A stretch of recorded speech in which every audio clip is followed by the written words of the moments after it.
धूम्रलोचन अपने शक्ति के अहंकार में माता शैलपुत्री के सम्मुख तो पहुंच गया था, परंतु उसे माता की भक्ति की शक्ति का आभास नहीं था। बोलो माता शैलपुत्री की जय।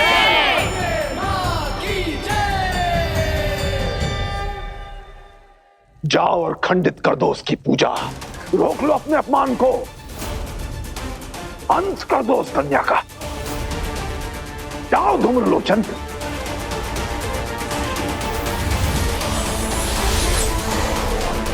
मैं नाथों का नाथ भैरवनाथ। भैरवनाथ।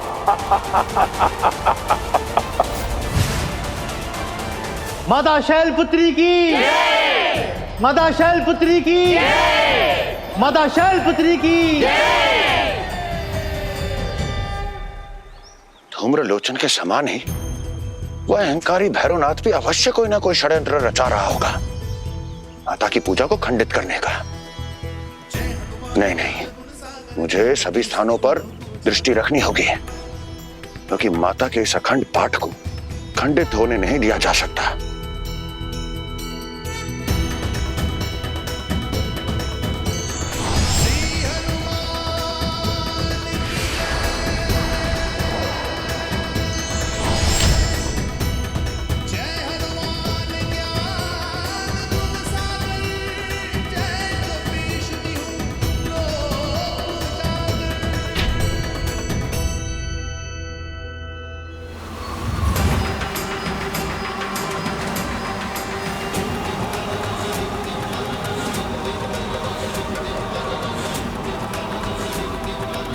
प्रकृति शांत है, हवा स्थिर है, फिर भी ये बवंडर कैसा?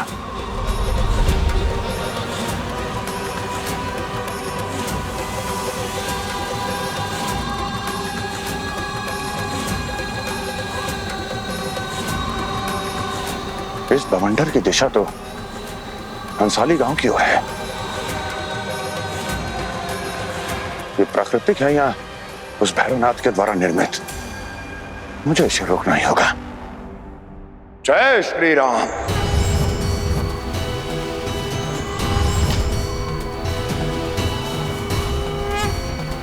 जय श्री राम।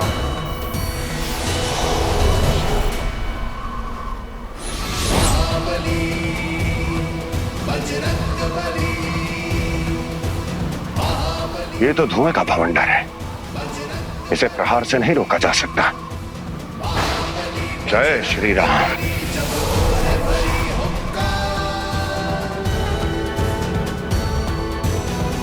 परंतु इसकी दिशा को परिवर्तित तो किया जा सकता है ताकि यह हंसाली गांव की ओर न बढ़ सके। जय श्री राम।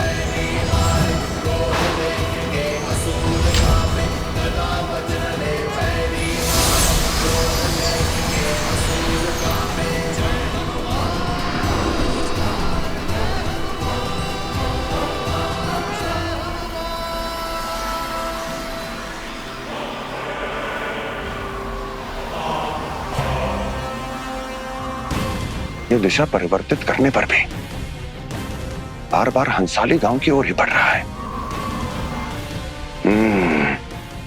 इसका अर्थ है ये प्राकृतिक नहीं, असुरी है।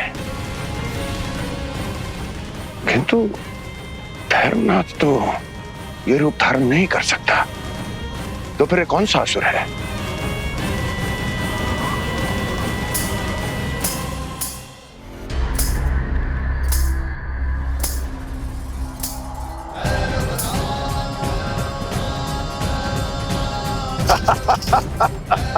हनुमान, ये है धर्म की आंखों में धुएं की तरह चुभने वाला धूम्रलोचन।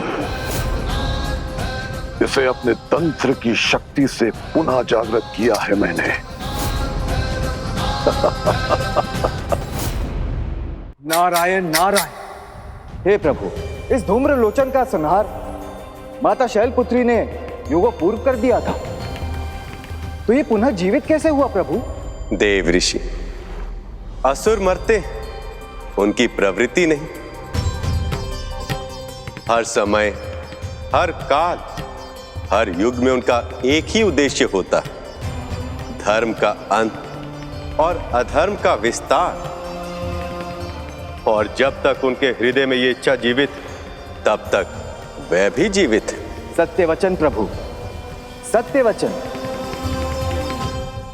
भैरवनाथ, तुमने जागृत भी किया तो एक पराजित असुर को। जैसे देवी शैलपुत्री ने धूम्रलोचन का अंत किया था, उसी प्रकार पुनः होगा। हनुमान जी, आप भूल रहे हैं, कोई भी प्राणी 2 बार नहीं मर सकता। और धूम्रलोचन पहले ही मर चुका है, और अब वो वैष्णवी सहित पूरे हंसली गांव का अंत करने जा रहा है। और मैं करूंगा तुम्हारा अंत। भैरवनाथ, आप भी भूल रहे हैं, बुझने से पहले जैसे दिए की लौ फड़फड़ाती है, उसी प्रकार आपके जीवन की लौ भी बुझने वाली है।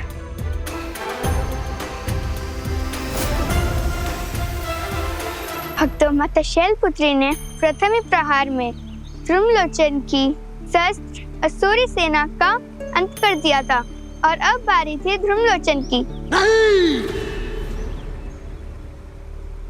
अब बारी है इतिहास को बदलने की। माता के भक्तों, अब धूम्रलोचन नहीं, बल्कि उसकी पराजय की कथा कहने वाले मिटेंगे। अब तुम सबका अंत करके मैं लूंगा अपने पराजय का प्रतिशोध।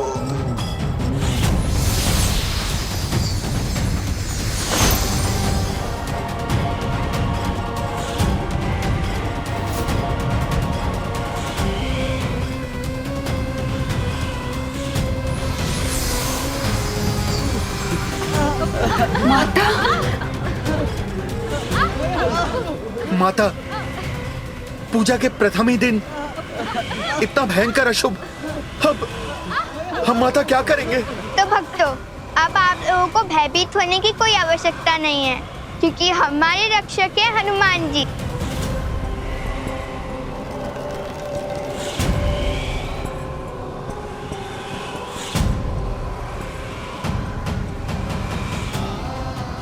संकट की इस घड़ी में हनुमान जी कहाँ चले गए? पुकारो अपनी माता को, पुकारो अपने रक्षक को। आज जो कोई भी धूम्रलोचन के मार्ग में आएगा, समाप्त हो जाएगा। अरे भागो, भागो, अपने अपने प्राण बचाओ। नहीं, रुक जाइए। आपको भयभीत देखकर इस असुर का साहस और बढ़ेगा। रुक जाइए। माता पर विश्वास रखिए, अपनी भक्ति पर विश्वास रखिए।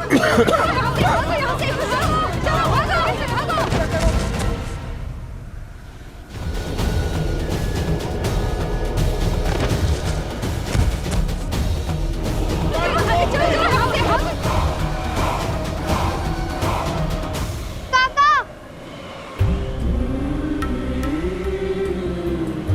काका उठिए, काका अपनी आंखें खोलिए। काकी माता का ध्यान धरिए, क्योंकि संसार का कोई भी असुर माता के भक्तों को आहत नहीं कर सकता। हनुमान जी, कहाँ हैं आप? अब केवल आप ही इस संकट को दूर कर सकते हैं।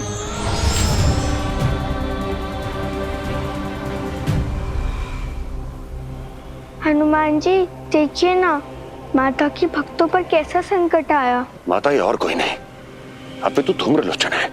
उस भैरवनाथ ने तंत्र मंत्र की शक्ति से उसे पुनः जागृत कर दिया है। अब हम क्या करेंगे हनुमान जी? माता, आप चिंता मत कीजिए, क्योंकि जैसे माता शैलपुत्री ने धूम्रलोचन का अंत किया था, आज भी उसका अंत ही होगा। अब तक संसार में धूम्रलोचन की पराजय की कथा प्रचलित थी, पर मैं अब तुम सबका अंत करके अपनी पराजय को जय में बदल डालूंगा।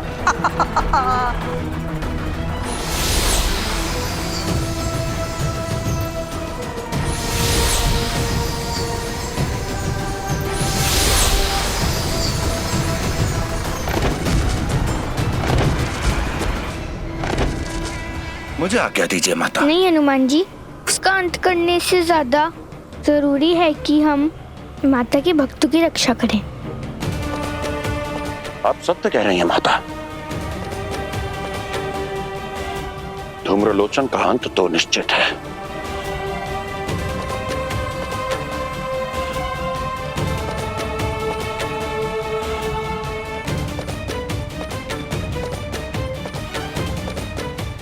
हनुमान जी, इस असुर ने तो किसी को भी जीवित नहीं छोड़ा।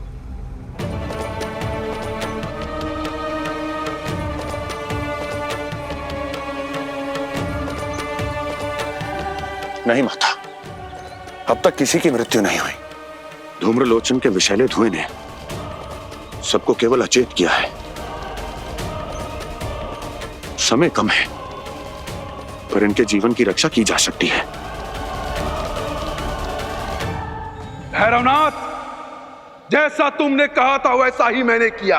मैंने सभी गांव वालों का अंत कर दिया, पर उस कन्या पर मेरी शक्ति का कोई प्रभाव नहीं पड़ा भैरवनाथ, इसलिए वो बच गई। वो इसलिए कि उसका अंत मेरे हाथों लिखा है।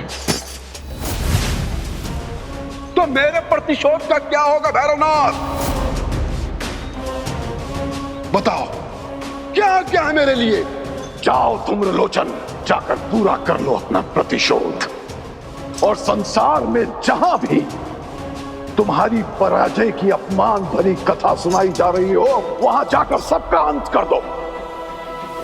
जाओ धूम्रलोचन, जाओ। अब समय आ गया है असुरों का इतिहास लिखने का। अब संसार में कोई भी व्यक्ति उस माता का नाम लेगा तो धूम्रलोचन उसको मृत्यु दंड देगा।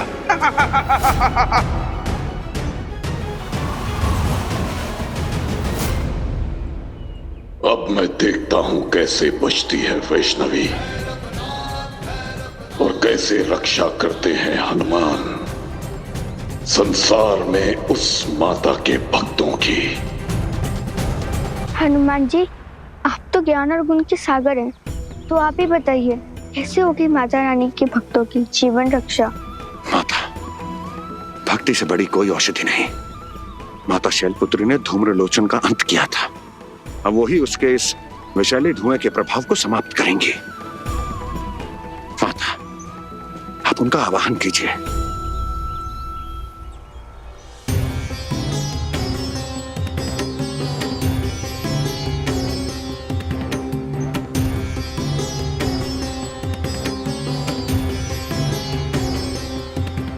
हे माता शैलपुत्री, यदि मैंने आपकी सच्ची हृदय से भक्ति की हो, आपका व्रत रखा हो, तो मेरे विश्वास की रक्षा कीजिए, अपने भक्तों की रक्षा कीजिए।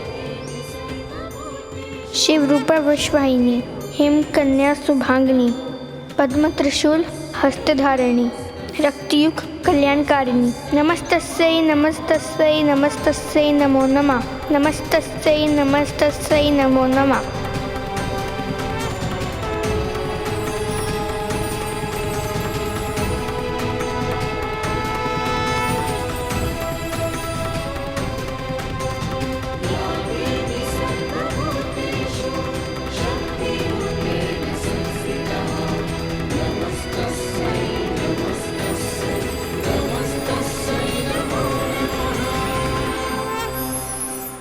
आज नवरात्र का प्रथम दिन और आपने माता शैलपुत्री को आत्मसात कर लिया।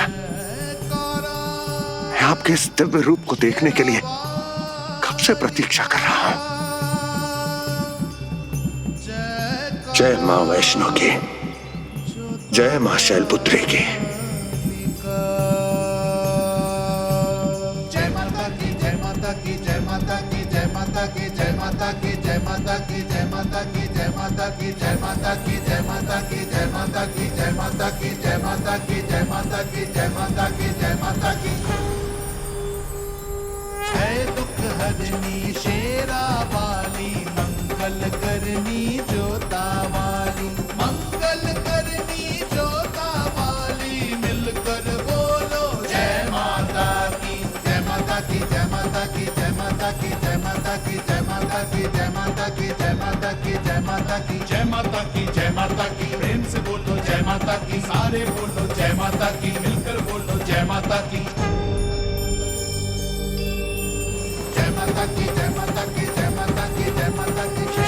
बोलो जोता वाली माता की, पहाड़ों वाली माता की।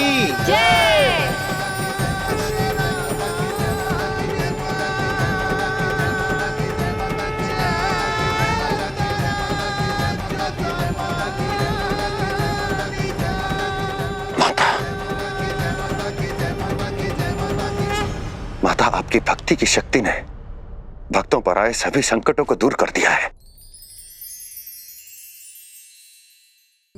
देवी वैष्णवी, आज जैसे आपने अपने भक्तों की रक्षा की, आने वाले समय में भी जो भी आपकी भक्ति करेगा उसके भी सभी संकट ऐसे ही दूर होंगे।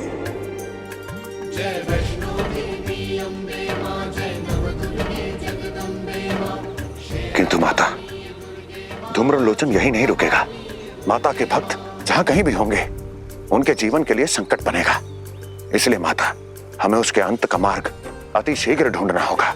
किंतु हनुमान जी, कथा में तो केवल यही वर्णित है। धूम्रलोचन का निर्माण माता सती के हवन कुंड के धुएं से हुआ था। इससे अधिक मुझे उसके विषय में कुछ भी ज्ञात नहीं। माता, मुझे लगता है कि धूम्रलोचन के जन्म में ही उसकी मृत्यु का कारण छुपा है। अर्थात मुझे कंखल जाना होगा माता, और उसी हवन कुंड को ढूंढना होगा जिसमें माता सती ने देह त्याग दिया था। माता, हमें अब केवल वही धूम्रलोचन की मृत्यु का मार्ग मिलेगा। हनुमान जी, मैं भी चलूंगी आपके साथ। नहीं नहीं माता, अब इन गांव वालों के लिए आप ही सबसे बड़ी आशा है। आप यहीं रुककर नवरात्रि के व्रत को पूर्ण करने में इनकी सहायता कीजिए। मुझे आज्ञा दीजिए।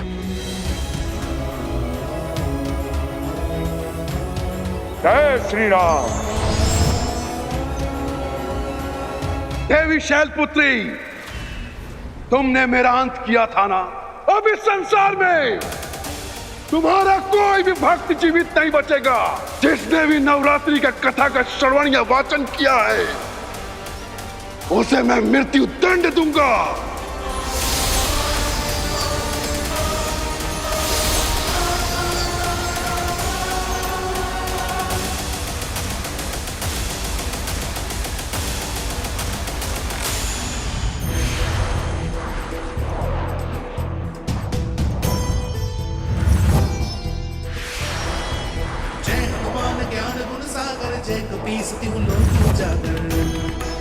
जय गंगा मैया की। माँ गंगा का वास तो कंखल में ही है। इसका अर्थ है कि मैं कंखल पहुंच गया हूं।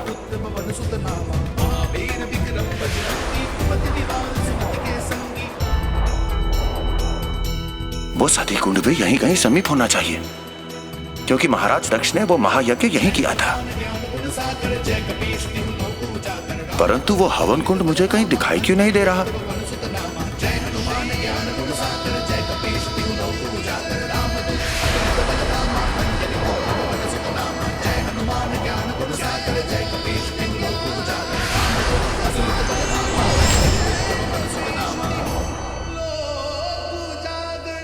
मैंने संपूर्ण कंखल देख लिया, परंतु वो हवन कुंड कहीं दिखाई नहीं दे रहा।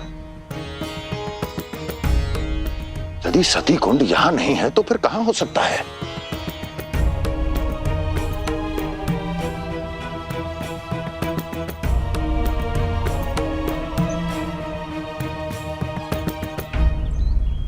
हे प्रभु विष्णु, माता वैष्णो का जीवन संकट में है। अब केवल आप ही मेरी सहायता कर सकते हैं।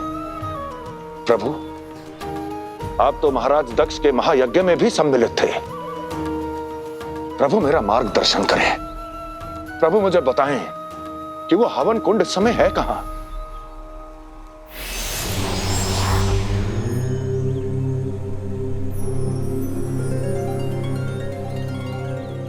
हनुमान, आप जिस सती कुंड को ढूंढ रहे हैं उसे देवताओं ने संसार की दृष्टि से छुपा दिया है।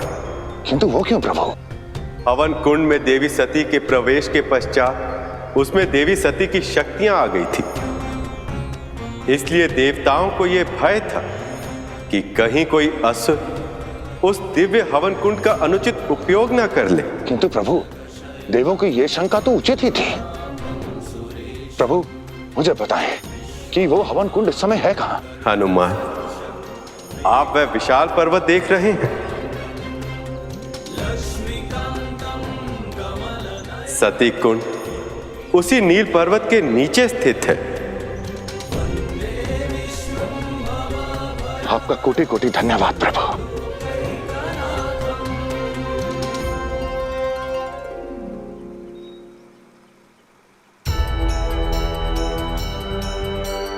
जय श्री राम।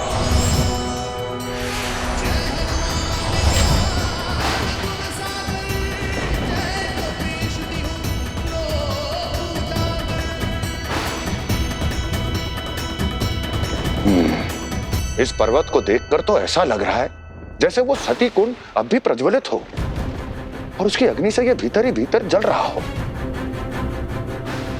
किंतु कुछ भी हो, मुझे उस सती कुंड को अति शीघ्र ढूंढना होगा। जय श्री राम।